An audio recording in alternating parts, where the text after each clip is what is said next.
انصار سے اگر بغض ہے تو علامت نفاق ہے، اس لیے کہ بات یہ کہ یہ وہی حضرات ہیں کہ جنہوں نے اللہ کے نبی کے ساتھ تعاون نصرت کا وعدہ کیا تھا، اور ان کی بیعت جو ہوئی مسلمان جب ہوئے شروعات میں بیعت العقبہ، اس میں پہلے 12 بندے آئے، پھر 70 بندے آئے، انہوں نے یہ یقین دہانی کروائی کہ ہم نے اسلام کو بھی قبول کیا، صرف اسلام نہیں بلکہ اہل اسلام کو ہم جگہ بھی دیں گے، ان کا تعاون بھی کریں گے، اور ان کی غلامی دیں گے، اور ان پر سب کچھ قربان کریں گے، جان مال آبرو عزت، جہاں ایک آدمی اپنے اہل عیال کی حفاظت کے لیے جتنی قربانی دیتا ہے اس سے بڑھ کر ہم آپ حضرات کی خدمت کریں گے، حفاظت کریں گے۔ تو اس وجہ سے ان کا لقب انصار پڑ گیا نبی کریم صلی اللہ علیہ وسلم کی نصرت کی وجہ سے۔ اب اللہ کے نبی کے یہ دوست ہیں، مددگار ہیں، اب انصار سے محبت، اس کی معنی اصل محبت اللہ کے نبی سے ہے، وہ نبی کی محبت کی وجہ سے ان کے ساتھ محبت ہے۔ اب اگر ان کے ساتھ اگر بغض ہے تو اصل میں بغض اللہ کے نبی سے ہے، مانا نبی کے ساتھ بغض ہے تب ان کے ساتھ بغض ہے،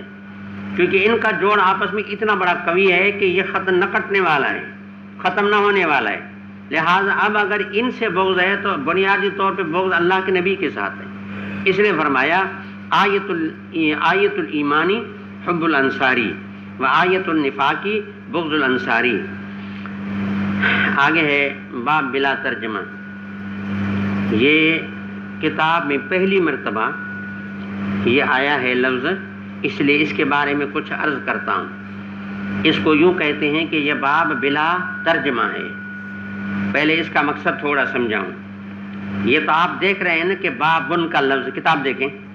بابن کا لفظ ہے نا، کتاب دیکھیں سارے دیکھیں، بابن کا لفظ ہے،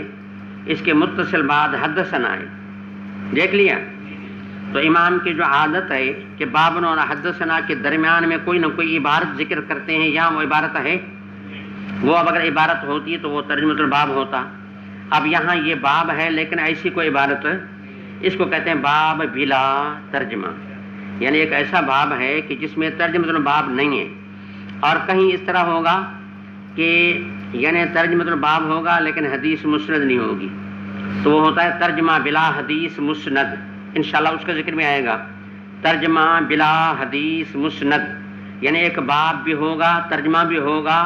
اس کے پیچھے قرآن کی آیت بھی ہوگی، آثار صحابہ بھی آ سکتے ہیں، آثار تابعین بھی ممکن ہیں، لیکن حدثنا سے حدیث مسند نہیں ہوگی، تو اس کو کہتے ہیں ترجمہ بلا حدیث مسند، اور یہ ہے باب بلا ترجمہ باب۔ تو اس کے بارے علماء نے کئی توجیحات بیان کیے ہیں۔ مثلا ایک توجیہ نے یہ بیان کی ہے کہ یہ باب کا جو لفظ ہے یہ محدثین کی جو ایک اصطلاح ہے کہ معنی جو لفظ ہا کا لکھتے ہیں، یہ باب کا لفظ ہا کی جگہ پہ ہے، باب کا لفظ ہا کی جگہ پہ ہے، یعنی جس طرح ہا سے یہ مقصد ہوتا ہے کہ سند منتقل ہو رہی ہے اور سند بدل رہی ہے، کہ پہلی سند یہاں پہنچی، اب مؤلف اپنی دوسری سند کو شروع کر رہا ہے۔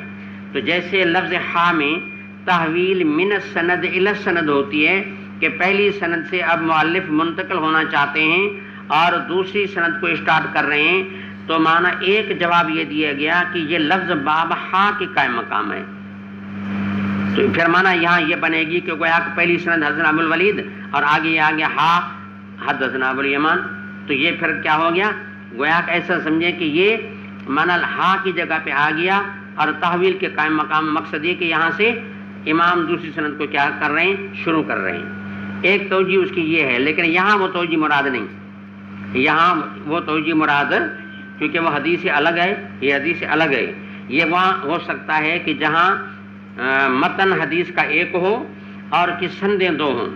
تو وہاں پھر لفظ باب کا ہا کی جگہ پہ ہو سکتا ہے، لہٰذا میں نے کہا یہ توجہ تو کی گئی ہے لیکن یہاں پر وہ توجہ مراد، بلکہ پوری صحیح بخاری میں صرف ایک مقام ایسا ہے جہاں بابن کا لفظ تحویل کے معنی میں آیا ہے، بس۔ اچھا، ایک توجہ یہ ہو گئی۔ دوسری توجہ جو ہے وہ یہ ہے کہ باب بلا ترجمہ یہ امام جو کبھی ذکر کرتے ہیں تو اس کا مقصد یہ ہوتا ہے، حضرت شیخ رحمہ اللہ فرماتے ہیں کہ یہ ہوتا ہے تشہیز اذہان کے لیے، طلباء کے ذہن کو تیز کرنے کے لیے، کہ گویا کہ امام بعض اوقات باب بلا ترجمہ لاتے ہیں، مقصد یہ ہوتا ہے کہ روزانہ حدیث مسند میں ذکر کرتا ہوں، قرآن کی آیت میں بیان کرتا ہوں، مسئلے کا استنباط بھی میں کرتا ہوں، اب ایک مرتبہ حدیث میں پیش کرتا ہوں، استنباط تم کرو، کہ گویا آپ حضرات کو یا طلباء کو استنباط کا ڈھنگ سکھا رہے ہیں کہ حدیث سے مسئلہ نکالنے کا طریقہ کار کیا ہوتا ہے۔ اس کو کہتے ہیں تشہیز اذہان، ذہنوں کو تیز کرنے کے لیے، کہ کبھی کبھار اس طرح ہوتا ہے کہ ذہنوں کو تیز کرنے کے لیے امام باب حدثنا کہہ کر کے یہ کہہ دیتے ہیں کہ حدیث ذکر میں کرتا ہوں، مسئلہ کا استنباط تم کرو، یہ ذہنوں کا امتحان ان کو تیز کرنے کے لیے ہوتا ہے۔ تو یہ ہے یعنی دوسرا وجہ باب بلا ترجمہ کا یہ ہے۔ اب اگر یہاں یہ مراد لیا جائے تو پھر ہم امام کے حکم کی تعمیل کرتے ہوئے اگر ہمارے ذہنوں کا امتحان لینے کے لیے امام نے اس طرح کیا ہے اور یہ باب بلا ترجمہ تشہیز اذہان کے لیے ہے، تو پھر اگر ہم سے پوچھنا چاہتے ہیں کہ آنے والے حدیث سے کون سے مسئلے کا استنباط ہو سکتا ہے، تو ہم بھی یہاں پھر امام کے حکم کی تعمیل کرتے ہوئے کہیں گے کہ ہم باب یہاں یہ رکھیں گے کہ باب الاجتناب من الکبائر من الایمان، الاجتناب من الکبائر من الایمان، کہ کبیرے گناہوں، چونکہ حدیث میں کبیرے گناہوں کا ذکر ہے، زنا کا ذکر ہے، چوری کا، قتل اولاد، بہتان، ان تمام چیزوں کا، کہ یہ کام تم نہ کرو۔ تو معلوم ہے کہ امام نے حدیث لائی، حکم کی تعمیل کرتے ہوئے آپ یہ ترجمہ رکھ سکتے ہیں یا یوں کہہ سکتے ہیں کہ البیۃ علی ترک الکبائر من الایمان، البیعۃ علی ترک الکبائر من الایمان، کہ اللہ کا نبی یا ولی کے ہاتھ پر کبیرے گناہوں کے چھوڑنے پر بیعت کرنا یہ بھی ایمان ہے۔ آپ یہ باب رکھ سکتے ہیں، باب البیۃ علی ترک الکبائر من الایمان، یا الاجتناب من الکبائر، الاجتناب عن الکبائر من الایمان، کہ کبیرے گناہوں سے اجتناب کرنا یہ کیا ہے؟ ایمان ہے۔ تو یہ دوسری توجہ ہو گئی۔ اور تیسری توجہ جو ہے وہ یہ ہے کہ باب بلا ترجمہ کا الفصل من الباب السابق ہوا کرتا ہے، کہ گویا جو باب پہلے گزر چکا ہے یہ گویا کہ لفظ باب کا فصل کے قائم مقام ہے، جیسے آپ نے کتاب